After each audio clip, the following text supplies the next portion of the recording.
So my friends, for some time now here on VisualPolitik, we've been telling you about how Africa has begun to pivot, to change its position on the roulette wheel of economic fortune. We have spoken at length, for example, about the cases of Rwanda and Ethiopia, two countries that, until just a few years ago, were amongst the poorest on the African continent, but that now, against all odds, have begun to take off. However, in spite of this, I am sure that when I ask the following question, the answer will be practically the same. What is the first thing that comes to mind when you think of sub-Saharan Africa? I'm sure it goes without saying that for a lot of you, the answer will be the same as always: poverty, hardship, and tragedy. However, as we have already told you on several occasions, in many cases, this stereotype is beginning to change. Of course, as we often say, the evidence tells us that the future is not set in stone, nor is Africa a single country. In other words, we will be able to find very different realities and trends on the continent. For example, the situations of Kenya and Tanzania are vastly different, despite the two countries sharing a border, having achieved independence almost simultaneously, and the fact that both economies had a similar level of income at the time they achieved independence. Today, however, in terms of purchasing power parity, i.e. taking into account the differences in prices, Kenyans are 80% richer than their neighbours. After independence, both countries became dictatorships, but while Kenya managed to move towards a more democratic, market-oriented model, Tanzania was subjected for decades to a socialist dictatorship that nationalised large companies and forced people to work on collective farms. It's a similar situation when you talk about Zimbabwe and Botswana. Even though these countries also share a border, and even though back in 1980, Zimbabwe was by far the richer of the two nations. All of which is a very different situation to the current one. Because today, Botswana, a country that opted for stability and a free market economy, is not only 7 times richer than Zimbabwe, but in per capita terms, whichever way you look at it, it has a higher income level than countries like Colombia, Brazil, and Ecuador. So you see, the truth is that if we put on our explorer's uniform, we'll be able to find very different realities within sub-Saharan Africa. Differences that will only become more and more pronounced. This is the phenomenon of what is already known as the African Lions. Countries that, after decades of massive corruption, violence, and the systemic enrichment of oligarchic elites, or the influence of African socialism, a political ideology nurtured, supported, and promoted by the Soviet Union and Cuba during the second half of the 20th century, are now beginning to take off. Because there is a way out of poverty, but be careful, it's not such a straightforward path. So, my VisualPolitik friends, this time we're going to take a look at a very different story from the one we all imagine when we think of sub-Saharan Africa. Are you ready to embark with us on this new journey into the unknown? If so, welcome to Mauritius. Let's get cracking. The most prosperous island in Africa.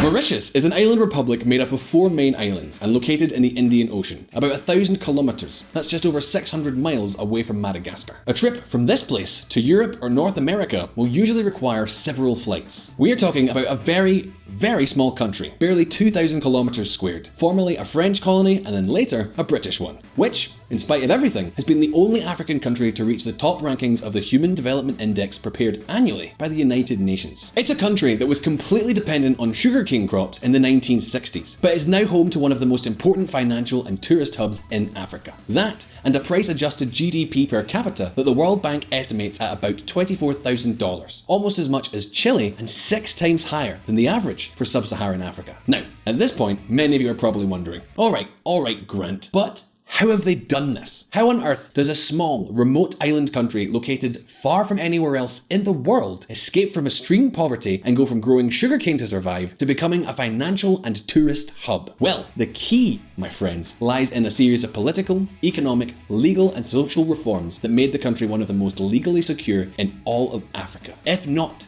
the most so.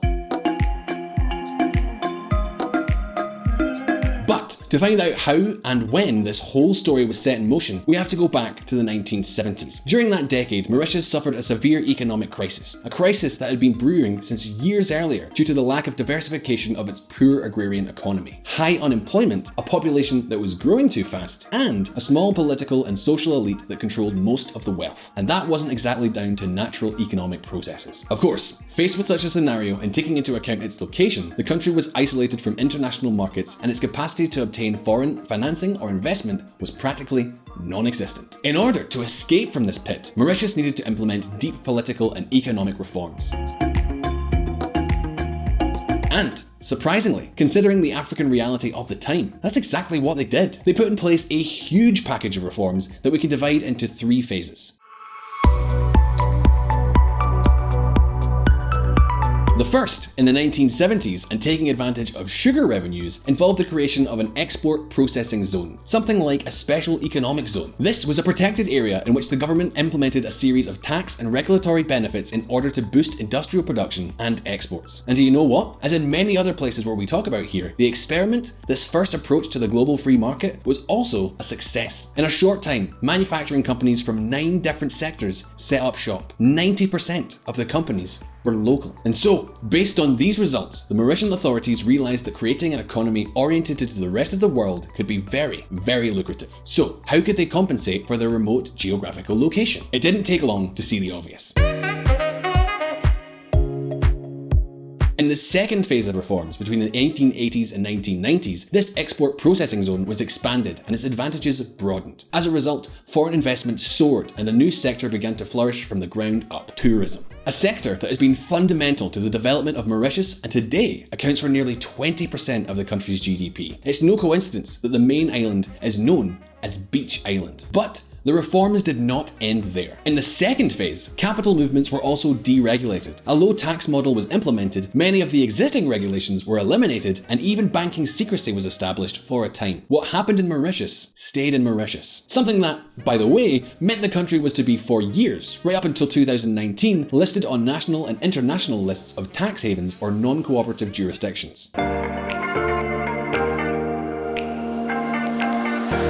But my friends, the point is that, in this way, Mauritius developed a very financial and free market-oriented economic culture. For example, the tax on profits comes to 15%, a percentage that is reduced to between 0 and 3% for offshore companies. That is to say, companies whose tax headquarters are located in Mauritius, but whose activities are concentrated outside of the country. In Mauritius, by the way, there is also no capital gains tax. That is, you don't pay tax on dividends or interest received.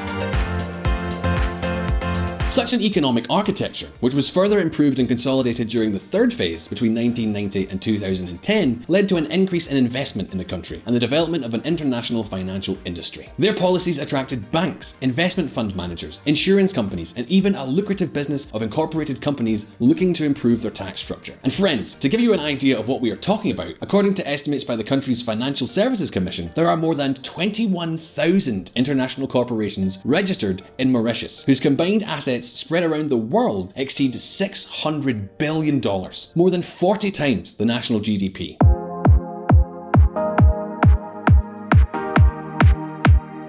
In Mauritius, this is what is mostly known as GBC, Global Business Companies. These are companies that are resident in Mauritius and therefore tax liable in Mauritius, but whose shares are nevertheless majority controlled by persons or companies not resident in Mauritius and which are engaged in businesses mainly abroad.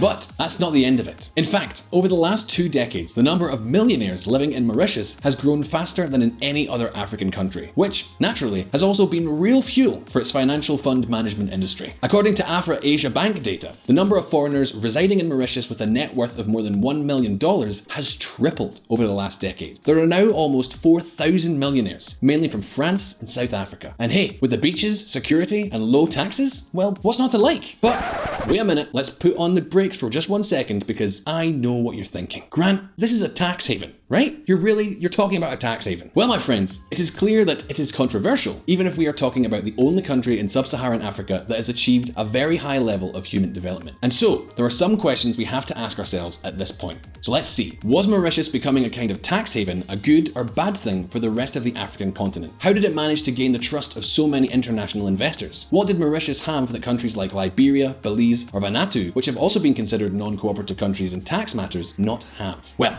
let's start with the first question.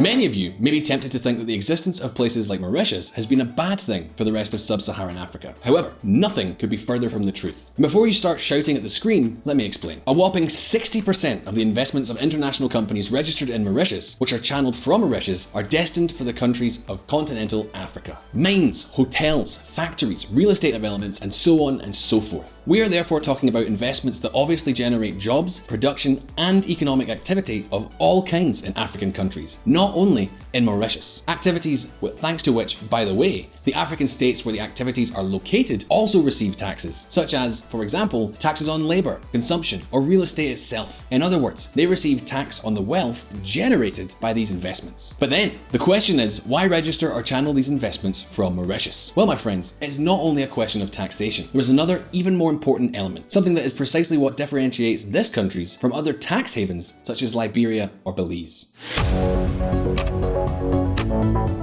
The fact is that Mauritius has one of the most secure legal and political systems in all of Africa, a system that provides a great deal of legal certainty to its citizens and also to foreign investors. As a result, this country has a judicial system considered by international organizations to be quite efficient and independent, free and mostly fair elections, a relatively high level of freedom of expression, and a balanced power structure where the president, the prime minister, and the National Assembly share functions and power, thus acting as counterweights. And that's not all. According to the World Bank, Mauritius has become one of the 13 countries in the world where it is easiest to do business. And according to the Heritage Foundation's Index of Economic Freedom, it is one of the 25 freest economies in the world and number 1 in Africa. Well, it is precisely all these characteristics that make it a relatively safe and stable country. And that is why foreigners choose to register, deposit, and channel their investments destined from sub-Saharan Africa from here. As we've told you many times before, no matter how low your taxes are, without legal certainty and political stability, they will be of no use to you. Obviously, this makes sense. No one is going to take their money, no matter how low the taxes are, to a place where they can be robbed in broad daylight. At this point, however, many of you may be wondering whether Mauritius's economic progress has not only favoured businesses, but also the Mauritians themselves. I mean, we all know how these things go. It's not unusual, especially considering that we're talking about Africa, that in the end, the good news remains good news for only a select few. Well, the short answer is that this doesn't seem to be the case for this island republic. But do you want some hard facts? If so, check this out.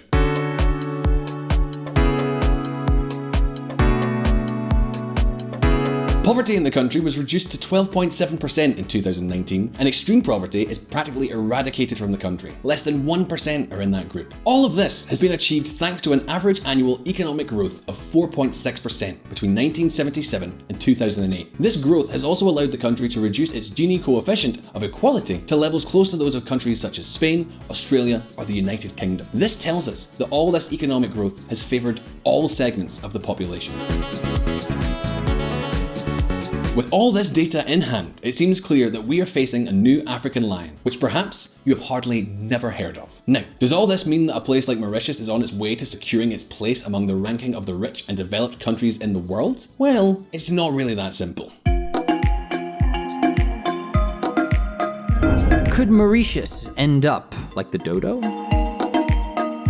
In addition to its beaches and years of discreet banking, Mauritius is also known for being the island of the dodo, a small flightless bird endemic to this place, which became extinct in the 17th century. Well, many analysts are now wondering whether Mauritius' apparent miracle or economic takeoff is not in danger of ending just as badly. As you can imagine, in a country so dependent on tourism and international investments, the coronavirus crisis is hitting this small republic very hard. To give you an idea, GDP is facing an historic fall, while the public deficit has soared above 20% and the registration of new offshore companies has plummeted. But hold on one moment, because although the effects of the coronavirus are most likely to be temporary in this case, what is most worrying about this island nation is the transformation it is undergoing in its economic model.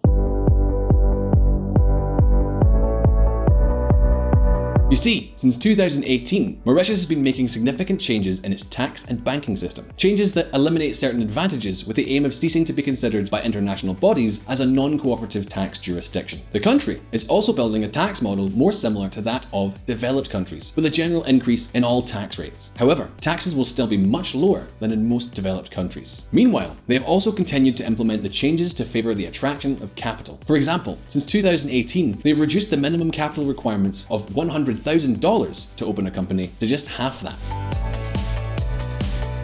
In other words, Mauritius faces the challenge of ceasing to be strictly what we know as a tax haven governed by total anonymity to becoming a model country with low taxes and few regulations, but fully comparable to the international reality. A model in which, for example, the state will have more clout than it has had in recent decades, but will continue to attract both investment and capital.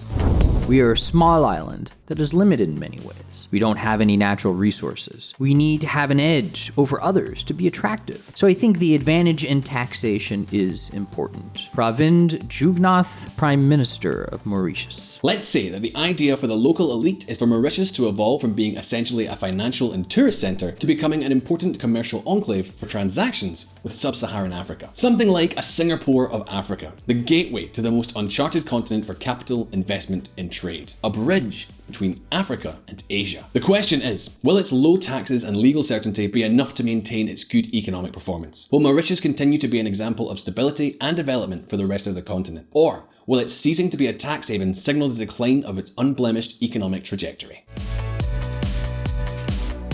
So my friends, this is the story of one of the most unknown African lions, but at the same time, one of the most successful. A country that not only proves that escaping poverty is possible, even in Africa, but one that also became a role model for other countries on the continent. A model that, in some way, other countries like the Ivory Coast are starting to imitate in their attempts to become the next African lions. But we will talk about all this in a future video here on VisualPolitik. You know what I'm going to say now, so don't forget to subscribe to the channel to keep up with all of our other news. And, of course, if you found this video interesting, don't forget to hit the like button. Take it easy, guys, and as always, I'll see you next time. If you want to learn more about politics and world affairs and hear some more of my lovely voice, come check out the Reconsider podcast, where we don't do the thinking for you. Find Reconsider at www.reconsidermedia.com or on Apple or Google Play or your favorite podcatcher.